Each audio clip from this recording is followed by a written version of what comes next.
Okay, g'day guys, what do you do? It's your boy NDRW back at it again with another show. Let's get it, let's go.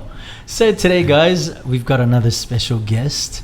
And this time, I'm super excited for this special guest today guys. He's the founder and creator of Vispop. He was the main proponent for all of that. Writer of musicals, including Siddhartha, Facebook, Gugman Gaitai, just to name a few. And also an established songwriter for OPM Artists and local artists. He was born in Mangagoy, Bislig, Surigao del Sur. A songwriter, record producer, musical director, and a few more things to come. Let's all welcome Mr. Jude Gitamondoc. Thank you for having me, Drew, this afternoon. Yes, thank you so much for having me have you. Yes. So, sir, basically, I just wanted to really just get into the meat of everything because I'm super. I was just so happy to work with you, especially in a few things that we're working with, right? Yes. But I really wanted to get into the origin story for Okay. you. So, in terms of getting to where you are right now, how did you get the interest to get into what you're doing now? Yeah. Generally, everything that I've been doing can be connected to music. So Yes. anything music related. So I'm doing songwriting. I'm producing songs. Yes. I'm writing musicals. Yes. So basically everything that I do is related to music. So I started very early. What age did you start? Like having the interest begin? It's just because my eldest brother, he worked in Saudi Arabia. He brought home a little keyboard. Right. It's a really small keyboard, and it piqued my interest right away. Ah. And so that's because I grew up in Surigao del Sur, so that's a pretty rustic place. No? Yes, This yes. in the provincia. So to have that in our house, That was exciting. exciting. Wow. But I wasn't the first one to try it though. It was really bought for my other brother, and he was the one who was going through piano lessons in Right. Cebu because he was already studying in Cebu at the time while I was based in Surigao. How old were you that time, sir? I think 7 years old. 7 years old. Yes. Wow. And your brother was how old? I can't. I think high school. High school. Oh, wow. So he was going to high school in Yeah, Cebu. yeah. And you were still back in Surigao. Yes. Wow. At 7 years old, you started Yes. fiddling with the piano. And it's mostly because I saw my brother play it and I learned from watching him play. Right. So I was just mimicking what he was doing. What was the And- first song that you ever played? the great Jude Gitamondoc. I forgot the title of the song, but yeah, it's pretty basic. Okay. Just playing it on the right hand. Like the nursery rhymes. Yes, kind of thing. something like Okay. that. I Wow. forgot the title already. Because I always learned the Mary had a little lamp. Yeah. Something like that. Something like that. Wow. And then because we had this songbook that came along with the Casio keyboard. Yes. That the one that my brother brought from Right. Saudi, and so it was there that you can play the notes in that songbook. So you that learned was the first. like note reading at that age. Not really, because I was just really following what my brother did. True, So I true. was just watching from behind his shoulder and just Wow. mimicking exactly what he was doing. Damn. And Okay. the weird thing about that was years after, my brother pretty much gave up on it, Wow. but I was the one who You still pursued continued. it. Whoa. So there came a point, like when I was already in high school, that I continued playing keyboard, and I got so much better than my brother. What was it about the keyboard, sir, that you really got interested with it? Was it the fact that you can make songs with it, or were you going into the creative side at that age? or- Actually, yeah. I had that first inkling that I have some sort of like inclination towards songwriting or melody writing, because what I was doing later on when I actually had like 2 months of piano lessons. I didn't last long, by the way. I just ended on the second month because I was so bored. Right. Because in piano lessons, the teacher would ask you to play the notes on the note sheet, and I didn't wanna play the notes on the note sheet. I wanna do my own thing. So one of the things that really told me that I was keen in writing songs is that when there are songs on the song sheet, what I do is I play the opposite. You improvise. I improvise. Wow. So if the note is going up, then I play it down. So yeah, that's sort of like. Is it correct to say that at a young age you kind of discovered complementing notes? Yes, You're kind of think, harmonizing. Yes, I think so. Damn. We call it in legit music contrapuntal movement. Contrapuntal. Wow. So if the motion of the melody is going up, what I do is I play it down. So for example, it's tan ta da da da dan tan tan. So I will play tan ta da da tan ta da da da dan tan tan. Yeah. Wow. So and what age were you at that time? That was elementary, grade. Dang, in elementary. 6, grade 4, grade 5, grade 6. Around that time, I was already exploring, and I was heavily into like studying the chords and the notes. So I wasn't really into reading notes. Yes. I played by ear, which I think I got from my father because he was also playing ukulele and he didn't have any sort of training. He just picked the ukulele and just played melodies on it. So I think it's kind of like I got it from him. You got it from your dad. Wow, grabe no? Yeah. So at that very young age, you were able to find complementing notes. But did you think kind of far into it? Okay, I want to be a composer. I didn't really think at the time. When grade 4 to grade 6, I wasn't into composition, but I had those little moments. But what really got me into it was when I was in high school and I got inside the seminary. Right. In the seminary we have lots of free time. Yes. Because we couldn't go out of the compound, so we just had to stay there. So what was your instrument of choice that time? The big aha moment for me was like when I saw the songbook of the songbook we used for the mass, right? And then I turned the pages and I saw under the title Our Names of People, and then I realized, wow, songs are written by people. I had that big aha moment na, whoa, did it just come from out of nowhere? People actually wrote it. And that's when I thought, if people wrote it, why can't I try to write my own songs? And that's really what happened. First year high school, I started writing this one song, which is responsorial song. No one asked me to write a song.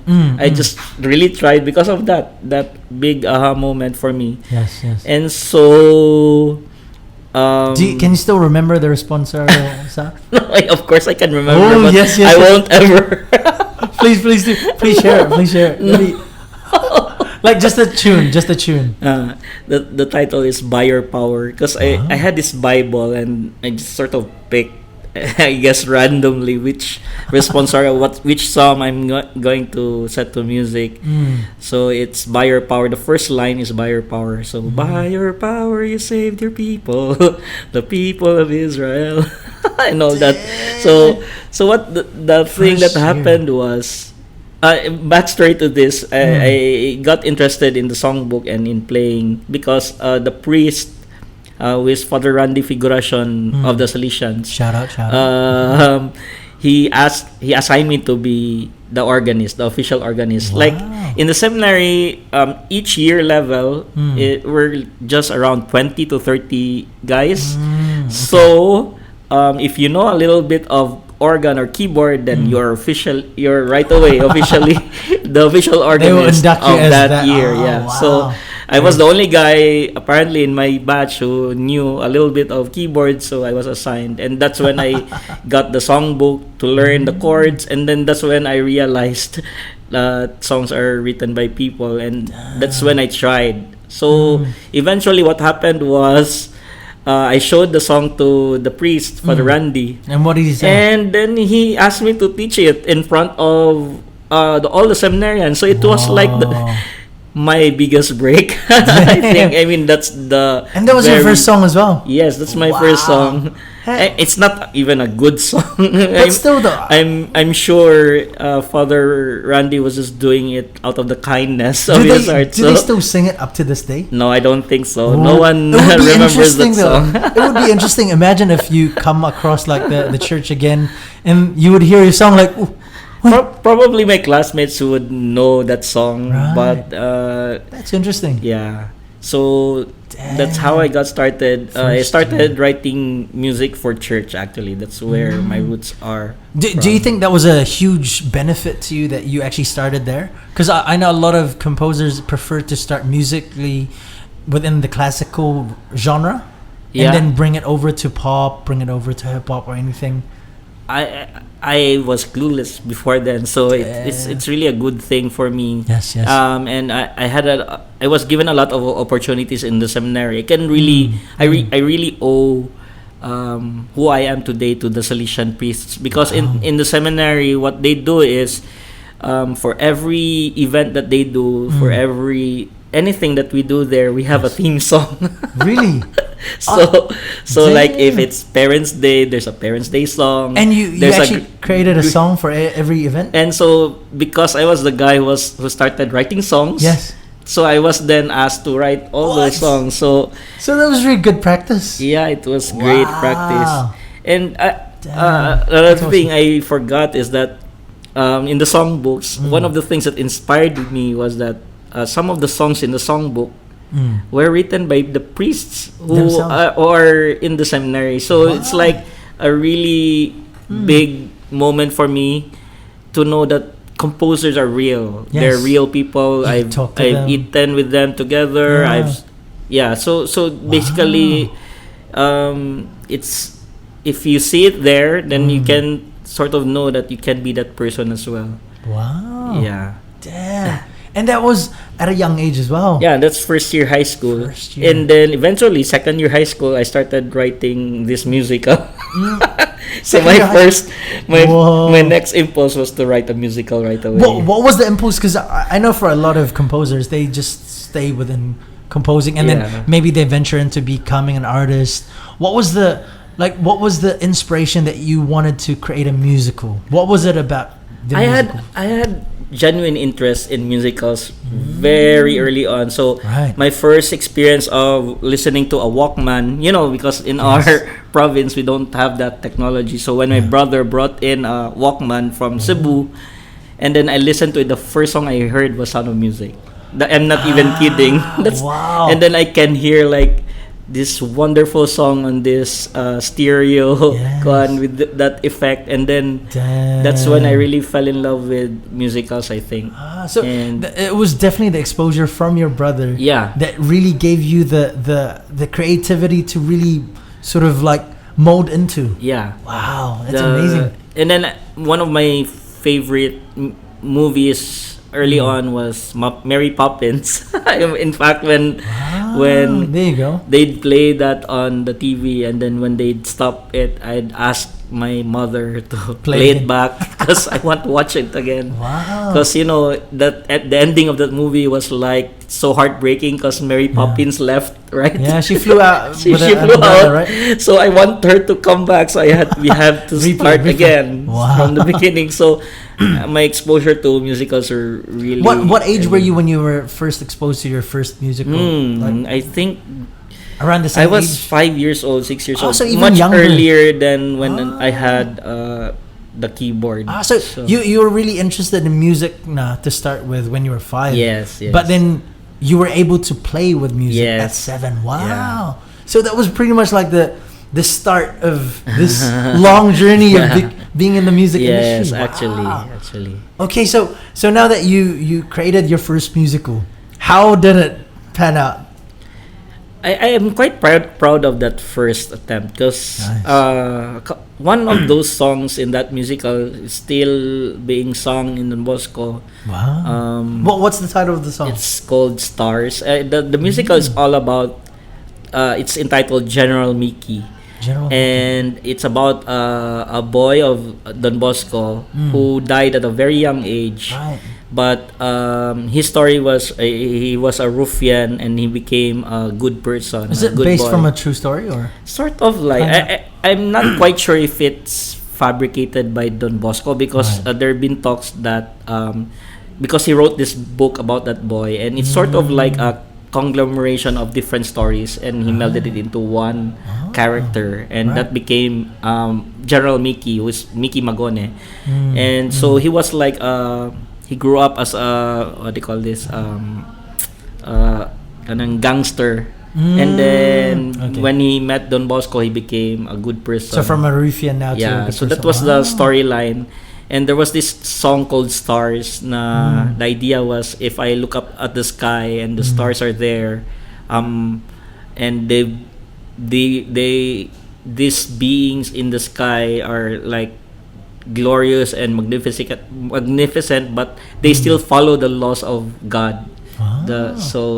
So how can I, who is like I'm a no one, I'm a nobody, how would I dare go against God? So that's the idea of that whole song. That's very interesting. That Stars. And it's really based on the story. I got that idea from the story. And so like whenever you write songs like this, sir, do you start off with like a really good context of the story, or do you start with a melody that goes along? when I started out, especially with that musical, I started with the melody always. And it's based off of an inspiration from like an emotion. The emotion of the right? scene. So I've been used to writing songs for scenes in that way. So How many runs did you guys do? no, it was just one run in the But at least seminary. though, honestly, I think it's a huge And we achievement. had this unfortunate scenario during the ending of the song, the last song, the finale, because I programmed everything on the keyboard. And then someone tripped over the power supply, and at the very like the last chorus of the song, someone tripped, and then it all went poof, and then they had to awkwardly end it, and then just exit. What? So it's pretty memorable. But I've always recalled it with fondness rather than humiliation. Because I just really love that experience, and it wasn't bad. It was And I think the beauty of that is it sets you a good platform. It's the stakes are not too high yet, especially when you're starting out, diba? Yeah, because my actors at the time, I mean, I wasn't directing it. Another Salesian was doing the directing. I wrote the script, I wrote the songs, but then I was just the one teaching the songs. Yes. So it was pretty low risk. Not a lot of people saw it. But even then, a lot of people love that material. So yeah, that's where I really started, and then it just continued. So I wanted to also get into, because you mentioned a little bit about you writing the musical. When how did you start off with your passion for writing? The play. It started when I was first year high school then. Okay. So this was after first year high school. Wait, let me check. First year high school. Because I think that's super interesting, especially with your fascination of music. Not every musical director is also a writer. Correct? I think it's more because I'm really interested not just in songs but in stories. Right. And you like making music out of the stories. Because back in when I was much younger, also around the same time when I was messing up with the keyboard, I was also like, what I did was I pretty much transcribed the what do you call this? The fairy tales. Right. So I read the fairy tales, and then what I did, this is really strange in retrospect, by the way. Yes. So I read the stories, like for example, Snow White, and then what I do in my notebook is I'd write a version of the story, but a different version of what was. Not really a different. It's kind of the same version, but There's in my own words. Ah, interesting. That's kind of weird because It's I, like I like the feeling of like writing words on paper and have like right. 10 pages of it already filled up. So it's I like had a version of that story, but the way you would say it. Yeah, and in my grammatical errors and all that, No. when I was 6 years old. I had no clue of Damn. so I just really wanted to have that feeling. In fact, there was this another instance wherein I had that na we had a project in grade 5. Na we're supposed to present something, a short skit. Yes. And I was tasked to write it. So what I did was I made a skit out of Romeo and Juliet. Oh. But then it was so long. It was longer than the usual, the normal. It's not a skit. I think I was pushing it too hard. What happened was they didn't do it because when I showed them the script, it's too long. Too long. They can't memorize everything. Yeah, I didn't know what I was thinking then, but I had that You- weird fascination for like filling pages of writing. So you wanted to just write on the paper. It wasn't really the story. It's like the act of just putting words into paper. Right. Must be like an OCD, like an OC thing. Probably, I was probably sick, mentally sick or disturbed at the time. That's super interesting though, because if I think about it, especially now, you started being exposed to musicals at 5. You started writing on paper when you were 6, Yeah. and then you started kind of like putting music together at 7. Yeah. And that was a great jump start to really propel you. Yeah, I to think all the ingredients were there from the start. I wasn't just aware of it at the time. It wasn't a conscious thing that I Yes. was trying to be a writer or a songwriter, but it was just one of those things that kids do. Yes. If other kids play with Legos, I play with the notebook. I play with the pen and paper. And I play with the keyboard. It kind of sort of reminds me of what Steve Jobs said before, like the dots won't make sense right now. Yes. But if you look back, the Yes. dots will all connect. That's true. That's very and true. it's very amazing too, because I'm basically just seeing everything now that, like, who you are when you were younger, kind of like shapes up who you are right now. Yeah, true. And it's being able to just follow and pursue these passions that you get Yeah. to find out that you're capable in doing. you Yeah. know, I guess everything. because it's part of what I am is I really just want to do what I want to do. Sure. No one can force me to Stubborn. do something that I don't. I'm passive aggressive that way, so I can never be forced into anything that I don't want to do. So, and in fact, very recently, I mean, in the last 15 years or so, I've been doing projects. Sure. I've been initiating projects. I haven't been waiting for people to give me work. I basically started the project myself, and then look for who else would want to support it. Or so it's really the way I am. Like I would do it no matter what.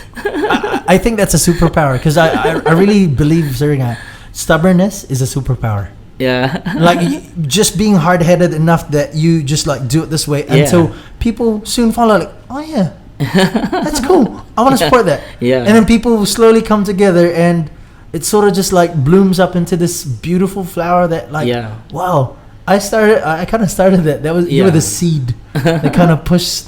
I don't even know where I through. got that from, because my parents were supportive. They were good parents, but they weren't really the kind of like who showed me who were like examples of like they really did things their own way. I didn't see them that way. They were my parents, so much of it was really like just my genuine interest, my own interest. Yes.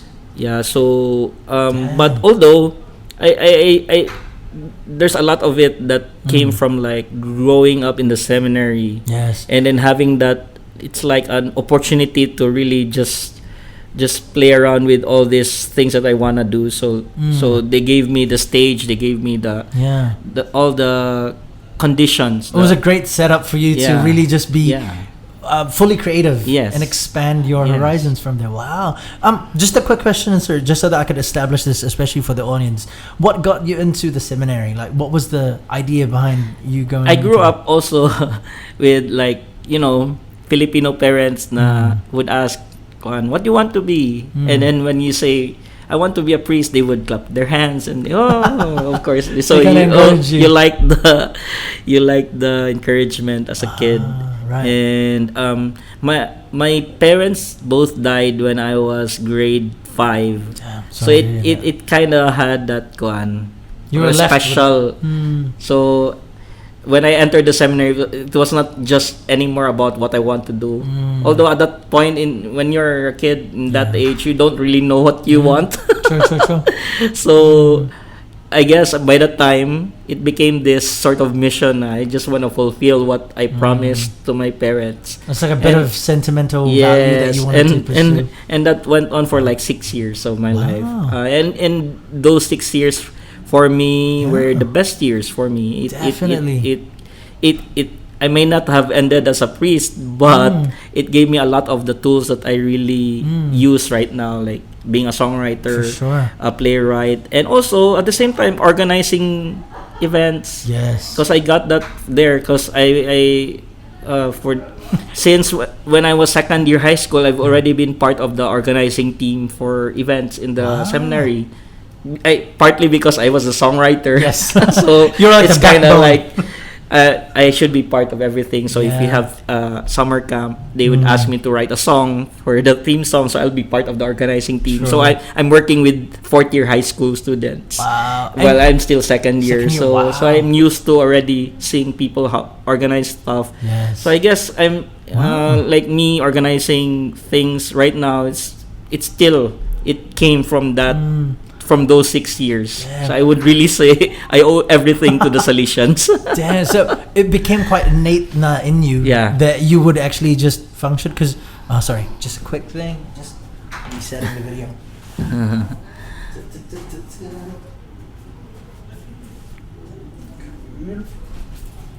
First 30 minutes down. It's fine. Cool. So as I was saying, sir, so it became quite innate in you to really just be involved in events, be involved and I think it became quite natural now to you to write songs at that point. Yeah. Because you'd be like, there's an event, write song. Yes. Event, write song, and then organize and everything. In all those 4 years, I was the prime songwriter of when I was in high school. So for anything, I would be the guy to write those songs.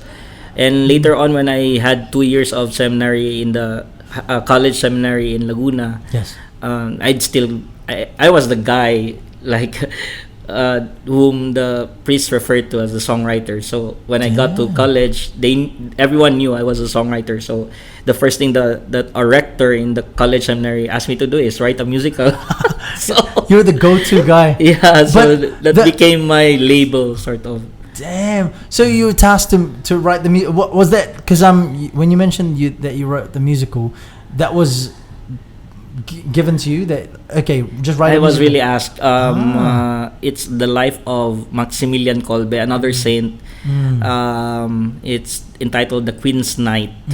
So you were quite inching now to actually write a musical yourself. Yeah. I was heavily into Les Miserables at the time. So I really want to emulate the kinds of songs that I hear from Les Mis. So damn. Yeah. So this was your second musical now? Yeah. Yes. Yeah. This was my second. So the first one you pursued yourself, is that correct? And then the second one was tasked now by you. Yes. Damn. I forgot the details. I started that first musical when I was second year high school, but we staged it when I was fourth year. So it was basically a 2-year kind of like creation. Yeah, it's on-off thing. It wasn't really. You basically wrote the script. Of course, you'd start with the script and the songs to it. So it's definitely quite a painstaking process. Not really. I was just playing around with it, and then it is a passion indeed. Yeah, and then third year high school was when I first wrote my first play, my first straight play. So I guess it prepared me for when I was fourth year, when I really wasn't the Romeo and Juliet. No. This is the title of that play was A Story of a Candle. I still remember. A Story of a Candle. And the good thing about that experience was because I was in the seminary in Don Bosco Missionary Seminary, that's in Lawaan, and there's this other Don Bosco school in Labangon. And when the priest saw of that, the priest of that school saw that play, they restaged it. They made their own version. I wasn't in any way connected to it, but they used the script that I wrote. So that was, and they asked me to watch it. So it was one of those things. Proud moment. It was a proud moment, For sure. and it was significant for me because for sure. I felt good about it. So I began to love writing plays and musicals. So yeah.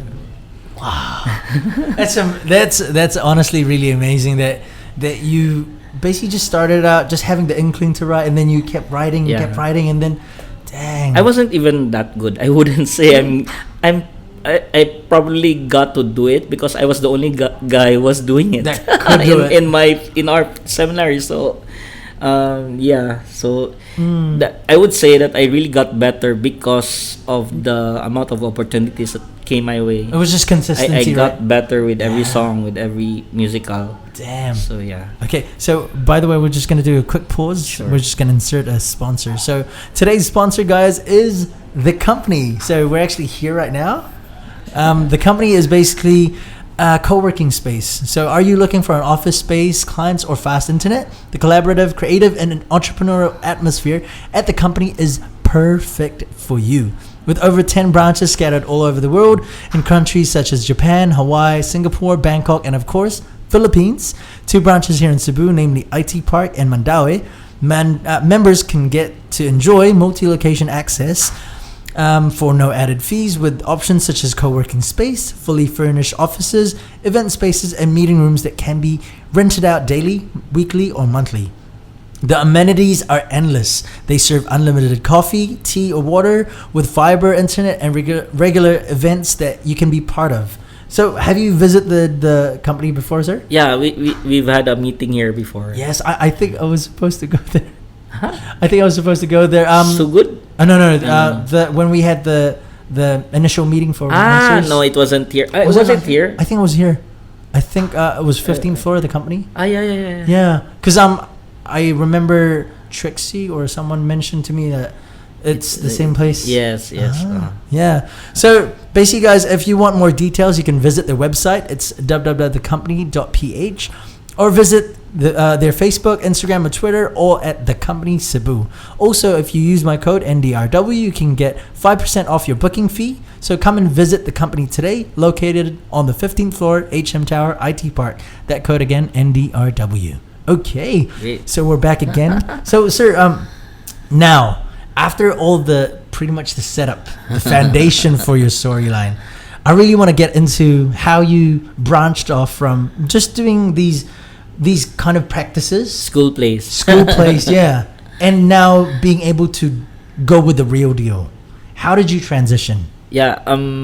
After the 6 years in the seminary, my first move was to study in UP Diliman. I had 1 year of just 2 sems actually. Right. I took music composition there, but I wasn't really happy there because the kind of music that they were asking us to write wasn't really my type of music. What was the kind of music that they were doing? It was avant-garde music. So what did you want to do? It's pretty much experimental. It's nothing that you hear on the radio. So, but what I really just wanted to be, I realized at the time, was I wanted to be a pop songwriter.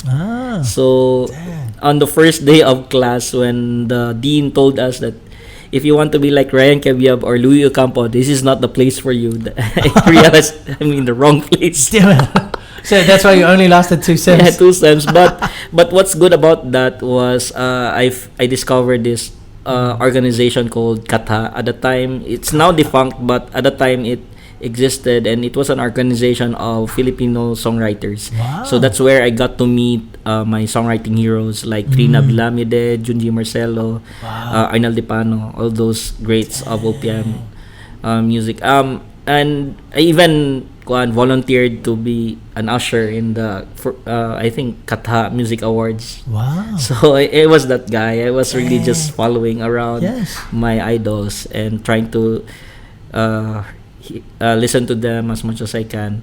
And then that's when I quitted music school. That's when I returned to Cebu, and that's where I really just. Oh, because you were in Manila at the time. Yeah, it was from the seminary in Laguna. I transferred to Diliman and 2 sems there, and then I came back to Cebu. Damn. Yeah. Okay.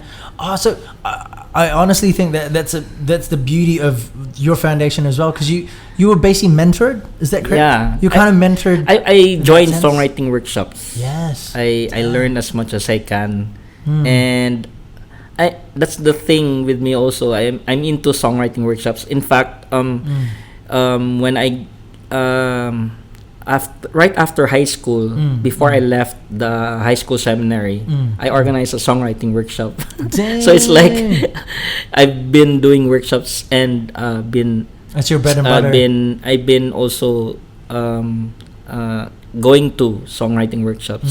So it's both as the mentor and as the student. Wow. So that's honestly. That's amazing that you actually say that, because not a lot of mentors actually are open to becoming students. Yeah. And I think that's what there's a quote that Steve Jobs actually said: "Stay hungry, stay foolish." Yes. And I think that's the beauty of what you've been doing, and I'm pretty sure you're still doing right now. I realized early on in high school that if I'd master something more if I were able to teach it. For sure. So because it's a different perspective, right? If you're teaching it, it's a different perspective, but it's also a different perspective if you're learning it. Yes. Because now you can teach better if you can be taught to. Yeah. And you can also learn more if you know how to teach. Yes. Because you know how to verbalize the process. And plus, especially with the technique that you did when you were 6 years old, that you wanted to create a version of how you do it. I think that's a really great foundation of like, no, this is the outline, yes, okay, but I'm gonna do it my way. And I think that's the beauty of what you do is you really create your own version and your own twist. Yeah. Which really exemplifies all the background that you bring to the table. Wow. So when you're in Laguna, right? Yeah. But then now you moved back to Cebu. What was the first thing that you did here in Cebu? I studied, but then that didn't work out. I never really finished my college studies. So because is it still songwriting? I mean, composition? No, our basic course in the seminary is education. Right. So I intended to pursue continue that here, but then it didn't work out because the Salesians gave me my first legit writing job. Wow. And one of my mentors is Father Fidel Orendain. He asked me to co-write this musical in honor of, like, I think the 80th anniversary of the presence of the Salesians here in the Philippines. Wow. So that was pretty big for me because I haven't, although I did a couple of musicals before then, that was really the first paying job that I got. Wow. Because all the musicals I've been doing, the two musicals were like, I was doing it as a student of the school. Yes. But this is like the first commission, the first paid job that I got. If you don't mind me asking, how much were you paid at that time? That was 30,000. That's still pretty big. Yeah, but that's writing both the script and the songs. Damn, that's and amazing. also musical directing it. So it's a lot of work. It's a lot of work. But but I mean, for the Salesians to really believe in me and have me do that for them, it's really amazing. I think it's also a testament of the quality that you actually also bring to the table. Because I had a history with the Salesians, so they knew me, so they kind of trusted me. That's there awesome. Already. Yeah, so then that's when I quit school, and then that's when I really just focused on songwriting. Because you saw a career out of that, right? Yeah. My brother was pretty mad about it. he was fuming mad when he realized that I actually wasted one sem. I enrolled in the for one sem, and I didn't show up to any of the classes. I think I showed up once on the first day, and then I said, I'm tired of this.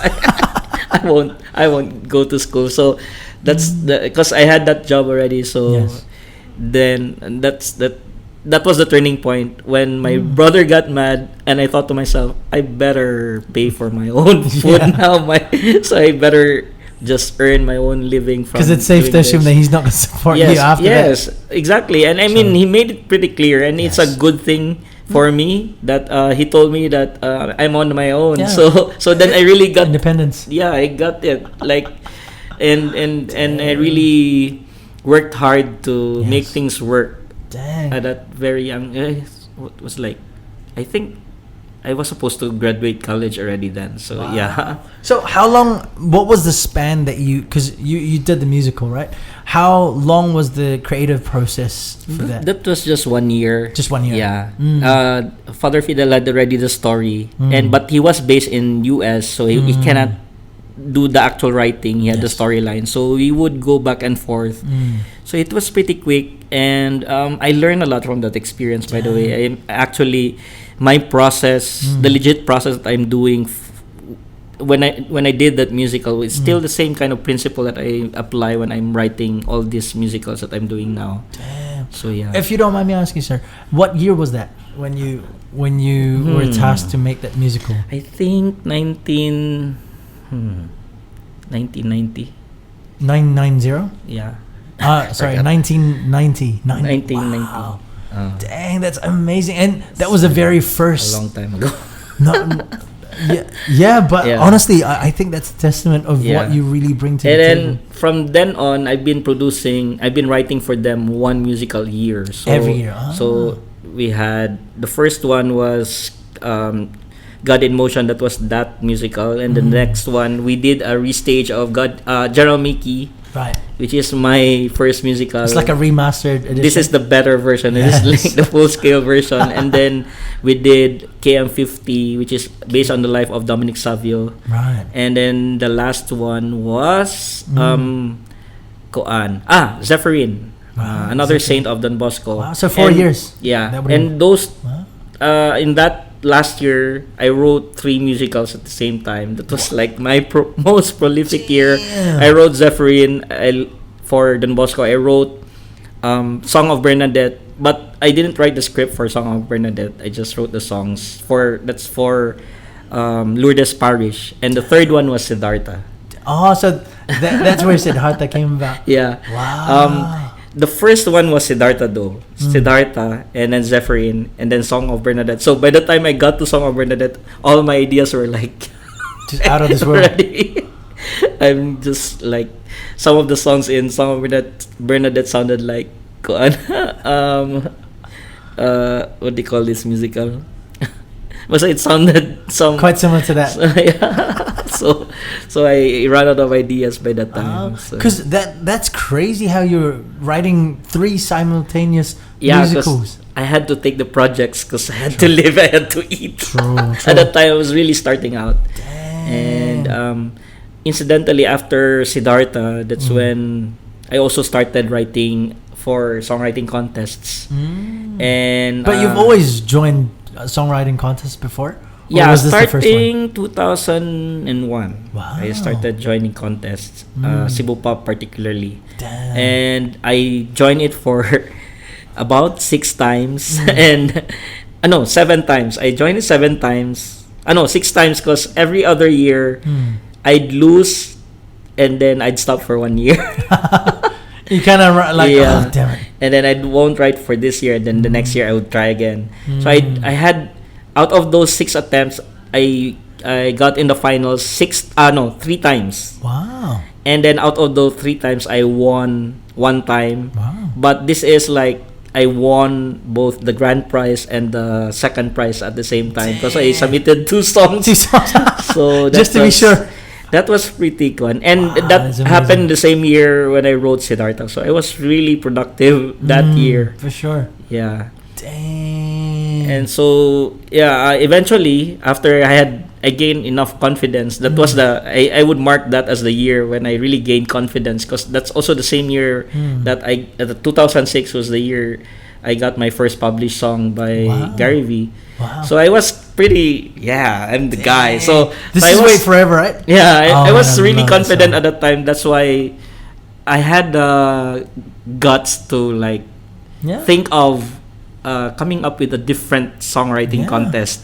And True, that's when true. I envisioned Vispop. I proposed it to Attorney Philip Landicho, because I wanted to change how Cebu Bisaya music was being produced at the Yeah, time. because at that time it was just mostly Bisrak, right? that Not time? even. This is much earlier than Oh. Bisrak. Even before that, like Yeah. the super old songs. I'm talking about what year was this? Probably I forgot. I don't know if you've heard of this artist. They're called Brownian Method. They were one of the forerunners of Is it foreigner? rap music here. Oh, Yeah, Brownian. they call themselves Brownian Method. They had this very popular song titled "Pinasagdan sa Kusina." Oh, and it was dissing all the fat people. Oh, damn. So that was the hit song at the time, and Yeah. I it's one of those significant songs that I can remember being played on the radio. True. And then I was able to compare it to the songs in Cebu Pop na they were basically shelved after the contest happened. So I had that inspiration to ask the question like why is this happening to our song? So it should be played more. Yeah, for And sure. that's when I realized that Bisaya songs are not played often because it's a question of quality. Yeah. Not the quality of the songwriting. The songs are great. It's the quality of the music production. They were The not recording process. up to par with whatever is played on the radio. So if you play a Celine Dion song and then right after that you play a Cebu Pop song at that time, it didn't fare well. So Because you can really tell the quality, yeah, right? because the DJs would tell us that it does not fit their playlist. That was the excuse, but I saw through that excuse. The real reason was really the quality of the music production. Dang. So what was the inspiration behind starting at Vispop?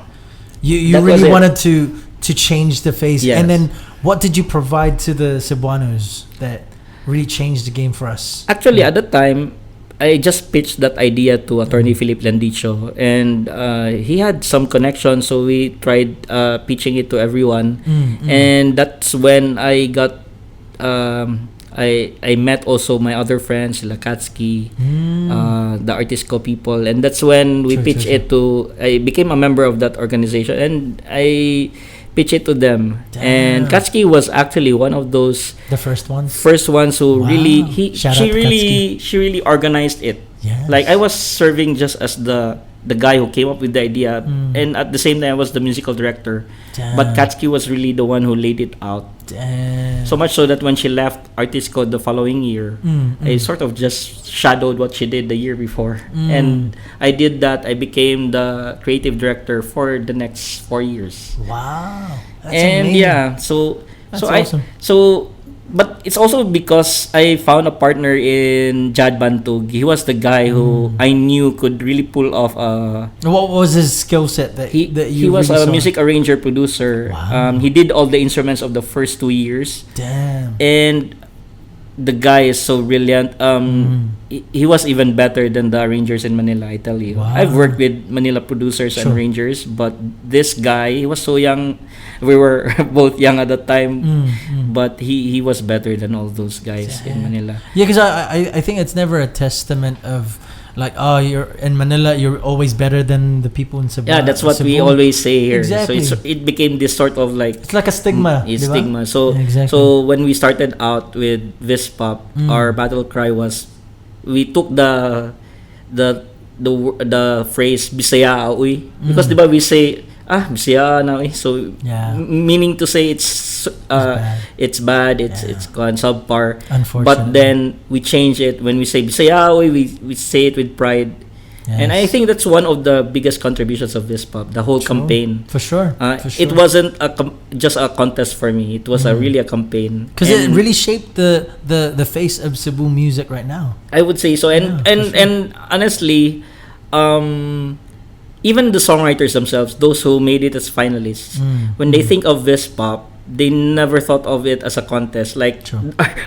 our prices are laughable. I tell you, we had 30,000, 20,000, 10,000.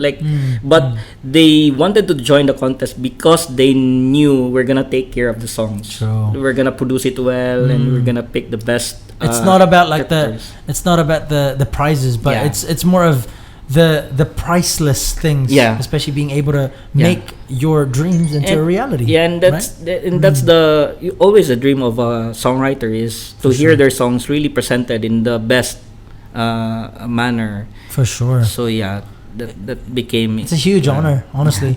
Like just having this kind of idea, like I have this idea of a song, and then you bring it to life, and Yeah. it's an amazing feeling for sure. Yeah. Dang. So with that being said, because I understand that you also wanted to, because you were always doing musicals, right? Yeah. But then when did you had the inkling to really write pop? Like you mentioned that you wrote for Gary Vee, right? Yeah. But then before that, like when did you start creating that the idea for pop music? I think especially because here in it Cebu? started from joining all the songwriting contests. So even before I was joining Cebu Pop here in Cebu, I was trying to submit songs to Himigandog, to at the time Metro Pop. I didn't make it though, but I mean It was just that was what I did, and Just that's the act of where writing that's that. where I got to know about the works of my songwriting idols. And so eventually, when I joined Kata, they had that mailing list wherein they post which producer or which artist are looking for songs. That's when I submitted around 20 songs to Wow. to Gary Vee, and he picked 5. Wow. So And out of the 5, like all of those 5 were in the same album. wow. So could you mention the that was titles? pretty significant for me again because the other songwriters, my songwriting heroes, were kind of shocked. Na, they submitted songs to the same album, by the way, and True. theirs never made it to the top 10, the finalist. And then they were wondering, who is this guy who got 5 songs in? 5 songs. And I had no Yeah. history of pop music before then, so they were kind of, it Shocked. really got their attention. Yeah, for That's sure. when I became friends with these songwriting heroes because of that. That's how you got your name in Yeah. there. Wow. And that's thanks to Gary Vee for really just picking these songs and just Yeah. recording them. And I was no one. I didn't have a background. I didn't have a previous published song, but it's still like risk.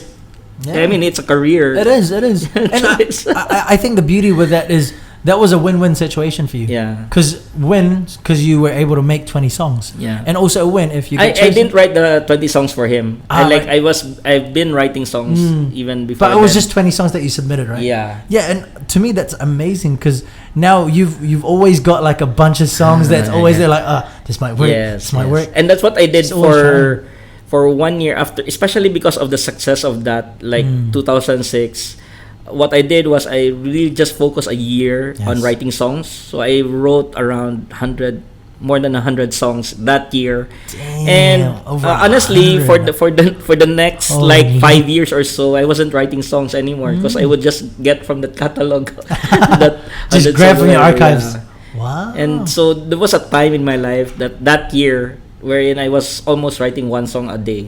Damn. So I was just you were that definitely in consistent. that moment. Yeah, I was. Damn. And I realized that also. That's why I'm good at writing musicals because my songwriting urge comes in seasons. True. So like it takes a lot of commitment to write a musical. For sure. Because Oh, you're of supposed course. to write 20 songs all at the same time. True, so true. And it needs to have this kind of like sort of overarching theme, right? yeah. Like I can't explain in detail. Yeah, 'cause I'm the not- story. Yeah, You base all the songs on the it's story. amazing. So I mean, even just the amount of time that you invest in writing 20 songs in succession, it's not like sporadic in like Yeah. 1 song a month. No, you have 3 months to write the musical.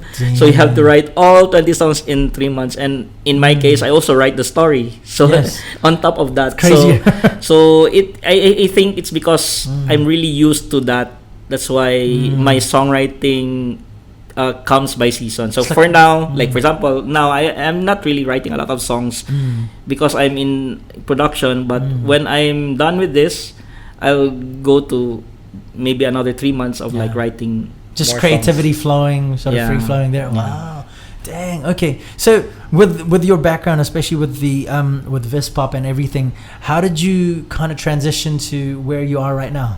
Like, especially with your background when you started the Vispop movement, and now you always hosted, right, and like started events Yeah. for songwriting I competitions? organize events. Yes. So that's when after Vispop, Mm. I also started Bisaya Music Festival. We've Wow. done it twice now. Damn. And yeah, so it's part of the job actually, sure. because the advocacy is to promote Bisaya music, and people are not gonna hear the songs if we don't have events. So it's Exactly. like one True. of those things that you just really need to do. Yeah. I didn't set out to be an organizer. I never had an inkling before, but That just when I happened. saw it, I saw how Katsuki did it and followed her route. And then I learned the ropes along the way.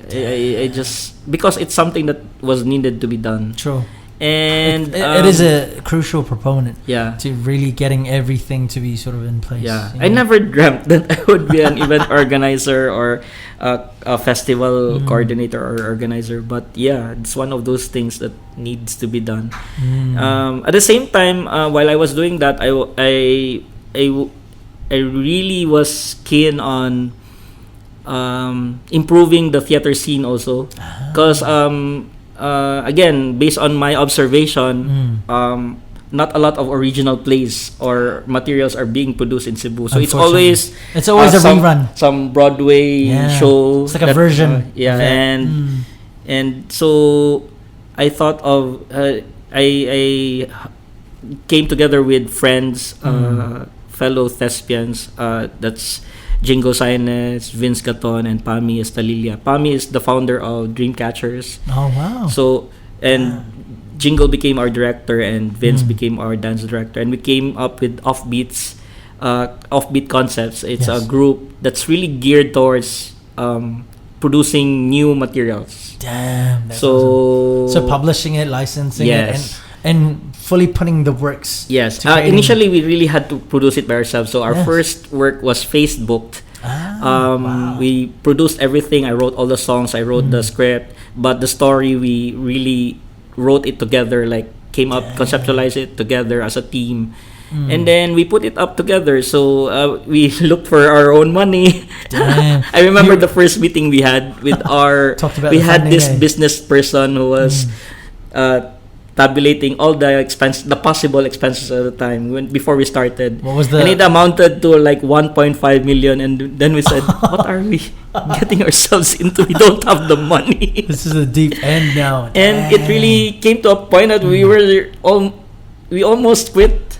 True. We wanted to quit, but then I was really insistent that we should do it. So we decided to downscale the idea, and we presented it this very small venue. It's a 100-seater La Quacha, and it's a good thing that the owner, si Sir Wilson Nang, he supported also. Wow. So he gave us the venue for free. But still, we still have to pay our artists. We still have to pay our. You still have overheads to look after. But we just really went through with it, and from that first run, incidentally.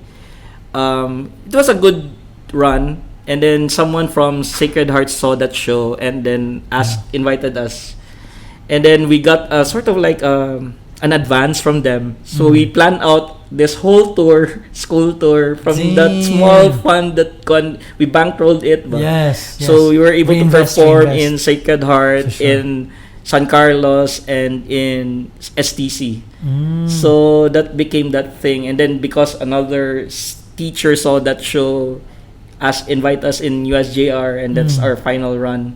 Damn. And that was, what year was 2013. How many schools did you perform in total? That's La Quacha, Sacred Heart, San Carlos, STC, and then last is USJR. So 5 schools in. Wow. 5 venues. Damn. That's amazing. And then from having no money at all, like zero, I tell you. Wow. That's Just because, amazing.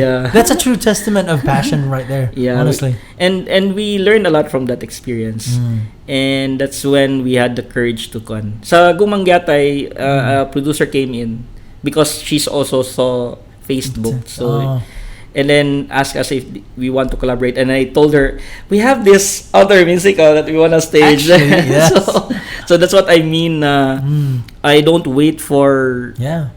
people to commission You just make works. it and then look for some like. Yeah. I think that there's an entrepreneur that said it best that you don't wait for it to be like created. You make for it and then you just make it happen. Yeah. You take the project and then you kind of just like think of I'll make it happen. Give it time. You have to invest your time in it.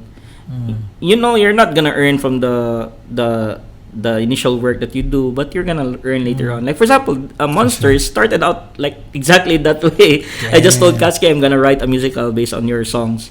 Out of the whole album, right? And Margot wasn't yet in the picture when Katsuki said, "Go ahead, just do your thing." So I wrote a script, a first draft, and then so when Margot and Katsuki happened to meet about something else, by the way, and then Katsuki mentioned that you have MDF Productions. Do you want to? Would you be interested in producing a play?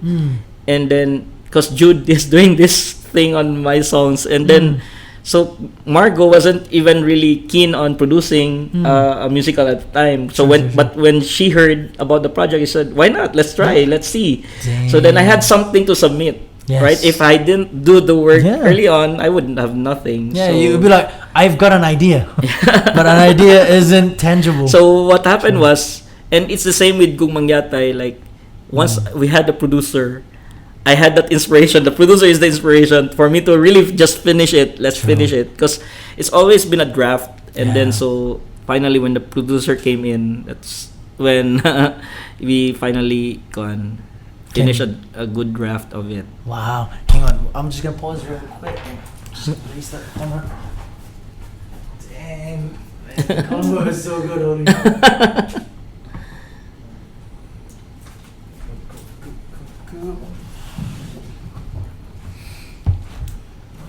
Wow. Yeah. So, damn, that's definitely a startup right there. So now in the perspective of all the stuff that you've learned over the years that you've been into, and also all the funny situations that you've been into, especially having no money. Yeah. That 1.5 million. Yes. And then being able to bankroll that. Yeah. To me, that's amazing. So right now, sir, like where you are right now, where would you say would be your kind of like, because if you think about it, this is life, right? Yeah. Where are you in the journey of life? Are you still in still starting out? Wow. That's amazing. I haven't even started because right now cool. That's what I tell my friends. I always say that I'm always in pre-prod. Yes. My life is a series of pre-production, so I'm always preparing for the next one. In fact, like right now we're doing Monsters, we're rehearsing, but at the same time I'm already setting up my next musical. Like I'm bringing in, or I mean like forming the team that I'm gonna work with. Are you allowed to spill the beans? No, I have this. What's the concept of it? One of the many concepts that we've been trying to put up. This one I really want to direct myself. It's called Gabi sa Bakunawa. It's a Bisaya musical. Bakunawa. Yeah. What's Bakunawa again? Bakunawa is that a mythic creature who eats the moon. Oh. Yeah. Is that Bakunawa? Yes. Gabi there's that, diba, urban legend. Is it like a aswang thing? Bakunawa is like, in my imagination, it looks like a dragon that's eating the moon. And then, diba? And that's why it goes like from full moon to... Yeah, that story. Okay. What's the concept behind the general idea is we're using all the urban legends of Cebu. Oh, that's legit. And I think that's... But there's a twist. There's a twist to it. It's really all about depression and suicide. Wow. So that's awesome. It has a very timely. Very definite message to it. Yes. And another thing that this one is I'm churning it out with the Offbeats, my team. We're trying to write Hook Up, the musical. Hook Up. So it's all about grinder, Tinder culture, the hookup culture. Okay. So it's because I'm doing this lesbian musical called Monster. So I thought I'm gay. I should write a gay musical. So I mean, no brainer. Transition So there. I mean, I'm kind of shocked at myself why I started out. With the I did the lesbian musical first, but I mean, the producer came first, so I mean that's the inspiration. But then, yeah, actually, the idea of Hook Up, it started before I had the idea for Monsters, True. and yeah, so that's one of the things that we're gonna do Dang. So when's the ETA for it? Is it in the next few? next year. Next year. Hopefully Oh, next that's year. exciting. Yeah. Have you got a title or like a working title for it? That's the Hook Up, title, right? Hook Up. Damn. Ooh, amazing. So Gabiing Bakunawa and Gabi Hook sa Up. Bakunawa and Gabi Hook sa Up. So, Bakunawa. but yeah, it really depends on. And these are all musicals, right? Yeah, both of them musicals. I've been itching really to write a musical in Bisaya. Gumang Yatay was a musical in Bisaya, But it's Binglish, right? But Bisaya English. yeah, but I didn't write all of the songs. It was a jukebox musical, right. much like Monsters. So, but I wrote 4 of those songs in Gumang Yatay, but not all of them were mine. So I wanted to write a musical that's completely mine. Scratch. Yeah. And From zero. and yeah, and then also I wanted to write a musical that has a contemporary feel, and yeah, That'd be so, interesting. Yeah. Damn. I mean, it's time that the Bisaya, Sure. I mean, Cebuano language should be treated like mainstream or Yeah, for sure. or, Honestly, so diba? I definitely agree. I definitely Because a agree lot of with the musicals that we've been doing in Bisaya that. that we have are like the old musicals. Yeah, Like it's too old of a version. Yeah. It's not even timely. yeah, so we need for more sure. of the new materials. So that's what True. we're really going for. Dang. Okay, we'll pause for a quick moment and I'll just insert another sponsor. So, our next sponsor today is Port Restaurant. So, do you need wedding catering or craving a variety of unlimited food? From crabs to fried chicken to sisig or just about any Filipino food, Port Restaurant has your cravings satisfied. Located beside the prestigious Waterfront Hotel, Port Restaurant caters to just about anyone who's after a delicious meal. Their lunch buffet from 11 a.m. to 3 p.m. for 389 pesos and dinner buffet from 6 p.m. to 10 p.m. for 459 pesos. Only cheesy baked oysters, lechon baboy, only shrimp tempura, and lots more Filipino food varieties. So dine and enjoy Port Restaurant today. Cool. Great. Awesome. So now, sir, we're basically transitioning to our next segment. Yeah. So I basically in the podcast, I really want to also just create like a digital footprint of where you're at right now in terms of your digital and social media stuff. Okay. So, first off, I just want to check, what cell phone are you using right now? Oh, What's your Sony. cell phone of choice? Sony? This is not a cell phone. I'm not really particular with my, except my laptop. I'm Ooh. very particular with my laptop. Oh, so what do you use for your laptop? MacBook. Oh, Yeah. so because I know that It's my third MacBook. it's your third Mac. What happened to the 2 other ones? No, you sold just it. have to Just upgrade, right? upgrade. It's a MacBook Air. Isn't Yeah, it? this one. Yeah. But before this was the much heavier, The bigger yeah. MacBook, right? Yeah, because that's what I like about Mac computers, especially when Yeah. you've got especially with the MacBook Yeah. Air. It's so thin and Yeah. light. Yeah. So is it like your writing tool of choice? Yes, because that's why I bought MacBook Air, because it gives me more time to like write without the battery on. I mean, True. without it hooked up to the power supply. True. Yeah, it's a Yeah. huge battery. life. Unlike my previous Mac, na I think it's only like 5-6 hours. yes, diba? yes. But now it lasts for 9 Yes, hours. yes. Oh, damn. So when you're writing, because you mentioned before when you were younger that you like filling up the paper. Yeah. Right. Is it still the same feeling right now? Do you prefer writing on paper or No, not You- anymore. you prefer In writing fact, digital? I don't think I can write anymore except for my Zing. signature. I got so lazy. Yeah, because I think it tires your arm after a while. Yeah. But when you're typing, it's a lot faster, and you Yeah. could just like redo things. Yeah. Damn. Yeah, and I can underline. So it's very Yeah. convenient for me. I'm pretty much the kanang updated na na aspect. Damn. I'm not So- old-fashioned that way. Just a quick question: like, where do you like writing songs? What's your like best place to write songs in? I write songs Everywhere. yeah, almost everywhere. Do you but write yeah. on your phone or do you prefer not writing? I do record demos. I voice Okay. demos in my Just so that you can keep phone. the tune, right? But I don't do it often. Only when it's really needed. Because a lot of times when I'm writing, I'm really at home. I don't. Not a lot of my songs came out of out of nowhere. It used to happen to me back when I was younger. But when it started becoming work, then You like to a be lot in the of the moment. songs that I really do are like I have really a plan to write a song, so True. it's not like it just It's more strategic hit this on time. me or I had the inspiration. No, Yeah. it's work, so I have a deadline, so I need to Yeah. sit down. And 'Cause one of the biggest inspirations, especially with a lot of creatives, is the deadline. it's the money. Exactly. I'm kidding, a deadline. No, that too as well. It's like, oh, this is a big amount. I want to finish it. If the client says down payment is deposited, yeah, I'm gonna write that song. Exactly. Oh, that gave me a lot of inspiration. Yeah, that's the It's the down inspiration payment you is needed. the inspiration.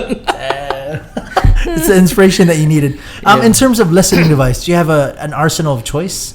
Do you have like Listening headphones? Or Yeah, anything? I'm using this Ooh. because it Feel has. free to show it. Feel free to show it I too. forgot the JBL. That's Quincy Jones. Quincy Jones. Because Quincy Jones. Ah, I'm not really techie, so I don't really look at the specs. true. So when this headphone had the label Quincy Jones, and when you turn it on, you hear Quincy Jones' voice, and that's pretty much for me. Is that when you're I'm a sold. music I want that because Quincy Jones is my idol. So That's awesome. So, yeah. So Quincy Jones, damn. I was one of those who got fooled probably by the marketing. It was just branding. Yeah, What about speakers? Do you like listening to speakers at home or anything like that when you like to lounge around and listen to your music? Usually, as producer, I would just listen to my ordinary headphones because then usually in my work I think of producing or being a producer as being the first audience, the first listener of the song. So I'm not really listening to it from a very technical perspective. I leave it to the sound guy. It's more That's his work. self-critique. That's his work. The sound engineer, Yes, the guy who mixes. My job is to listen to it from an ordinary person's perspective. Yes. Like how would it sound in ordinary headphones or in ordinary speakers? So that's why you don't want to invest too much on like nice speakers because it wouldn't be practical for the normal person. It wasn't. It's not really needed for my job. True. Like the kind of producer that I am, I'm more of like the guy who organizes the recording. So I always listen when the song is done. Yes. So I think it's valid that the producer should listen to the song because when you're already influenced by what you're doing in the studio, you would think that it's all good, right? True. So you need to that other perspective, which is my perspective. The ordinary guy's you need to downscale that one. Yeah, because I want to be nice. There are some songs, there are some mixes that are like it sound good on the studio, but when you listen to it on the headphones for like the fifth time, you get headaches. True. So I always point it out. Maybe we have to lessen the volume or the levels a bit because a lot of especially sound engineers before they would prefer to have really loud tracks. It's just that, and especially when it's not all uniform. Like there's loud, there's soft, there's loud again. So and a lot of record producers and engineers would prefer to compress the file and it would lose the dynamics of the song. So that's my job as listener to point out na it's not pleasant anymore. It might be loud, but it's not pleasant. True. And what about like the ones that lose out the bass, especially with the songs nowadays? There's a lot of bass. And then when you listen to it on a normal headphone, the bass is not there. Yeah. Dang. So there are those interesting things. And also, because I'm primarily a songwriter, I would really make sure that the lyrics are heard, especially in songs that really need for the lyrics to be heard. Like I'm producing this album by Okaraga right now. Honestly, they're for me one of the best Bisaya songwriters out there right now. They're producing their full-length album with me, and that's my job, is basically to organize the recording and to make sure that everything is coming falling into place. Yeah. And True. yeah, I make sure, because their lyrics are so good, I make sure that the lyrics are heard through the recording. Because it's a shame if the Yeah. lyrics don't get heard, right? Yeah, For sure. because a lot of musicians, arrangers, producers would prefer for the instruments to be heard. Yeah, I it's mean, just that's the their beat. thing. Because Yeah. I mean, that's also their work. They would want the guitars to be heard because Yes. they're the guitarist or what. Mm. But the songwriter, me being a songwriter producer, I would prefer that there's that balance there. Yeah, for sure. Cause It's just equality in that sense, yeah. right? True. So, one section that we do. Have you got Instagram too? yeah, but I don't use it. Oh, okay, you don't use it. Okay, because we actually have a section here that is explain that gram. So we want to look into photos. Oh my And- god, I picked the wrong guy because Oh, I used to do Instagram, but since my previous account got hacked, I True. stopped using it. oh, okay. So that's fine. We'll skip that now. But we'll just talk about what's trending to you.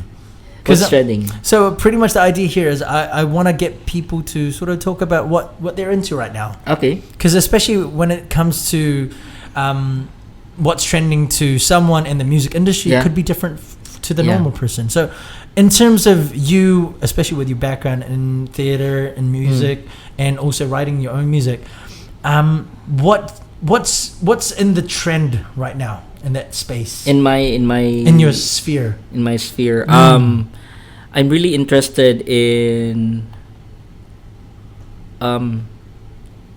people who want to explain creativity. Ah, Because I follow a lot of this, interesting. like Austin Kleon, Mm. all those guys who like, yeah, that for me is trending for me. Also I follow a lot of Bisaya artists. Ah, Yeah, Damn. not even anyone in those particular? even those that I do not produce or I'm not connected with. Like, Anyone that sort of tickle your interest? yeah, there's this band called One Pasa. One They Pasa. wrote this Bisaya song that sounds like a Japanese song. They're trying to Oh. emulate the anime Japanese. Ah, like the Japanese Jap feel, rock. right? Yes, Jap rock. And yes. but they use Bisaya words. Ah. So it's so funny. It's so Damn. witty. Sort of reminds sounds me of Chinita, right? Chinita was Chinita is it's an old song. It's because 10 it's years still ago. based off of Flame of Recca. Yeah, which but is an but anime. but that's different because they're really producing Bisaya lyrics. They're pronouncing it the way Bisaya would pronounce Dang, it. that's But amazing. One Pasa, they intentionally want us to pronounce the words as Japanese. Oh, But if you listen interesting. closer, It's just Bisaya. it's really Bisaya. So it's so Wow, funny. It's so witty. interesting. You should check them One out. Pasa. And then One Paasa. yes. One Paasa. Yeah, and then there's this other artist. I don't know if you've heard the song Bugo. Oh, cookies? Yeah, cookies. Yes, cookies. I know Yeah, cookies. That's the thing about Bisaya music now. No, Yeah, for sure. it's so vibrant. It's so creative. Yeah, you could. You cannot Bring it even to everyone. imagine an artist like One Pasa or Cookies if you think of them in the OPM sphere. Yeah. Like, I mean, Tagalog songwriters. I mean, I'm not putting down Tagalog songwriters, but the creativity is so different. It's sure. so off the mark. Definitely. It's so offbeat and Offbeat yeah. records. So I mean, that's why I'm so proud of the artists that we have here. True. And the kind of ideas that we put out. Yeah. For sure. Maybe because we've been so relegated to the sidelines all this time, so there's not really a pressure to be mainstream or Yeah, to for sure. follow what's sikat and Yes. what sells. So you pretty much So just create a yeah. different tangent. You Right? just Wow. That's you awesome. just write something that's totally different and Yeah. not ascribing to any sort of like standards in terms of like For sure. what's mainstream or what not. So yeah, so we have a lot of artists, and if you listen to the roster of artists of Katsuki at Tutu Tango, you find brilliant songwriters there na that's awesome. could really exist in the same Sort of level. yeah, in Manila, level right? with not even I would say international artists Go past Manila for sure. because Manila there's that I'm an OPM songwriter. True. I mean, I'm also when I'm talking about OPM, I'm referring to myself because I write for OPM artists. And we really have, I mean, it's not stated, there's no rules that we follow, but everyone wants to earn. For sure. Everyone wants to have an album in a major artist's album. Exactly. And what really goes into the album are those that are really, what you call, sad to say, the safe choices. Yes. And it's just more of a safer choice. The sure hits. Yeah, rather than creating something that's not been heard of. Yes. Because it's more risk if you think about it. Yeah. Exactly. True. So this part here as well is I want to share what's trending on Google. And it could be interesting for you. Yeah. As well. Oh. So basically this is a visualizer. Freddie Mercury. First thing that yeah. I saw. What do you think about Freddie Mercury? Oh, he's a genius. He's a genius. Excellent. Yeah. Because he was also a composer, right? Well, I mean, he wrote all the songs of Queen, and especially Bohemian Rhapsody. He produced them as well. So if you listen to Bohemian Rhapsody, those are all mostly his ideas, like the voicing. I mean, harmony. It's it's a mathematical thing. So only a really knowledgeable musician could write harmonies like that. Yeah, especially to think how many genres are there in Bohemian Rhapsody? Yeah, like and it's a 3-4. It's an operatic. It's a mashup of like I can't even think of opera and rock to be put together in the same. He was the guy sphere. who really. That's amazing.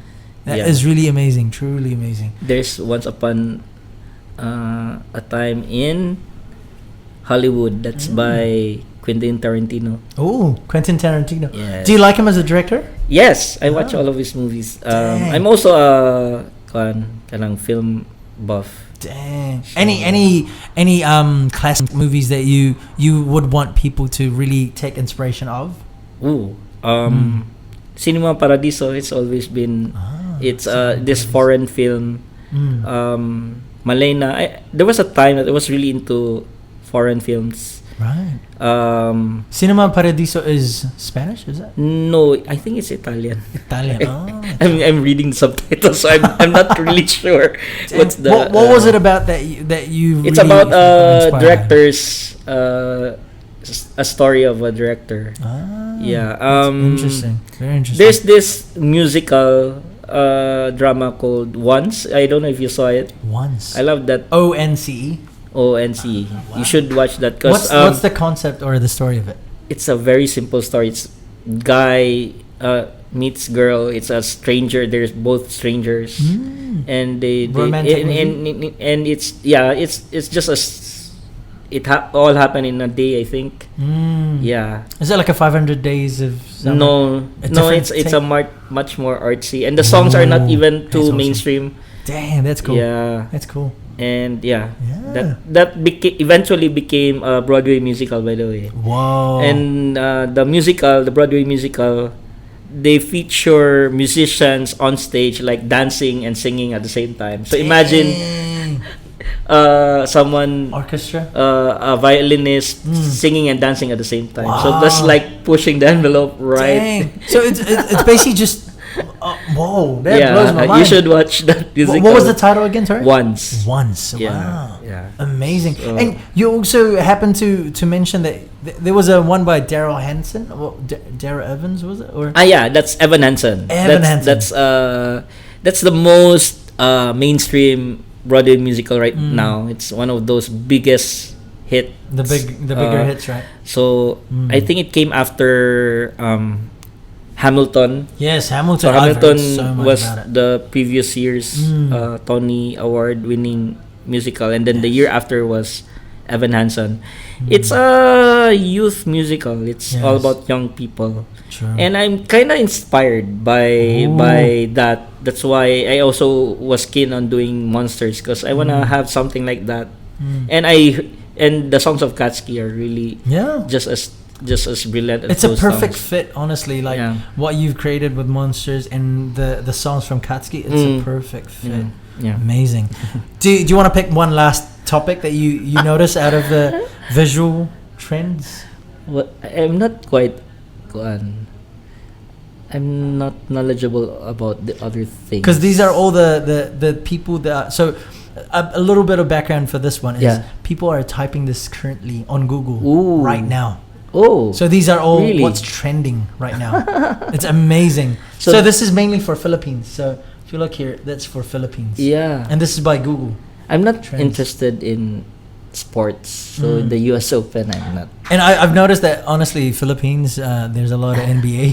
It's always about NBA. And I'm not so keen sa mainstream pop music right Oh. now. So like MTV True, doesn't music really. TV. Oh, interest one me thing that that I do much. want to ask you is, Yeah. since we talked about Freddie Mercury, what do you think of the movie? Yeah, it's great. It's good. Yeah, I had my initial Mm.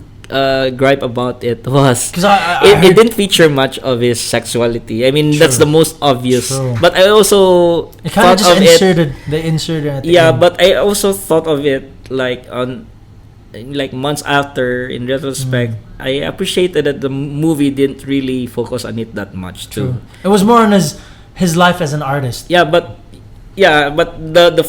in my first feeling about it was it kind of like made a safe choice True. in terms of like they wanted to really preserve or to protect the legacy of Freddie. True. But I think those experiences are really Yeah. part of what contributed to his general artistry. It's part of who he was, and Yes. so he was writing about Bohemian Rhapsody. It's like Yeah. you can see all those elements Mm. coming into play in that song. So yeah, I'm both on both sides about Both it. sides. You're definitely on the fence on Yeah. Because I'm super interested to really hear your take, especially on it, because I heard a lot of opinions, both sides. Yeah. Really had good talking points about it. But the thing about if it's as a tribute, it was brilliant. It Good. was beautiful. Did it Yeah, justice. It did its work. Nice. And And what do you think about and- the actor? he's great. He's I good? mean, Wow. he really went there and he was so good. He went to the Um, next level. Like yeah. he really embodied Freddie Yes. as a person. Yeah, and It's crazy. so yeah, kuan. Hmm. In terms of like introducing Freddie Mercury to this generation, it Yeah. really did a good job. Yes. Because then you can see the spike in the interest in Yeah. Freddie Mercury. A lot of people switching right And I'm sure Freddie Mercury is a legend, but for the young people to rediscover him in this day and age is a beautiful thing because For sure. he was really very experimental, very going against the grind. Yeah. He was the perfect embodiment of what a true artist should be. And he was fearless. He Yes. was just doing his thing. He was going against what the record labels wanted him to do. He stuck to his ideas and really fought for them. So, I Ooh. mean, it's a good thing that young people can see that as an example. Yeah. So, And in that sense, it's good that it's just a tribute. It wasn't really dwelling too much. True. Yeah. It sounds really familiar as well, sir. Like sticking to the guns. It sounds super familiar. I think I heard a composer as well who just talked about his. I'm far from becoming a Freddie Mercury. No, but but we all- I think it's just the essence of we being all able to- aspire. Yes, for Every sure. artist naman, if you're creating something, you never intend in the beginning to create something awful. You True. always intend to do something that's beautiful, that's Yes. worth remembering, For sure, for that's sure. worth time and effort. So I think everyone is on that same page. Yes. All the artists, even if there are some artists that are not really well known, like their works haven't been heard really. I just had good fortune for my songs or my musicals to be heard by people. But I mean, I'm sure there are artists, songwriters, writers out there who haven't whose work haven't really been put out. True. But still, I mean, we are all in the same page right Yeah, there. for sure. Everyone is wanting to write something good. Everyone wants to write something that would contribute. And I'm sure there's a lot more talent that we don't really get to hear from. So that's also part of my advocacy in Bisaya music. Is That's awesome. I would really admit I'm not the best songwriter out there. I'm not the best Bisaya songwriter. I know a lot more who needs to be exposed more. So True. that's part of what we're doing with Kadasig, with Bisaya Music Festival, with Vispop, is to look for these artists and to give them an opportunity. True. Dang, it's a really inspirational story, sir. Whew. This is an awesome podcast, honestly. Damn. So I think we're about to wrap up now. Yeah. So essentially, right now, thank you so much, honestly, No problem. for Thank you for being an inviting awesome me, guest. Drew. And I hope you enjoyed as well. Your Yes, stay I here. enjoyed. I remembered some things I mentioned here in the podcast that I didn't really talk about before. That's awesome. Like my roots and all that. So it's a good That's awesome. conversation.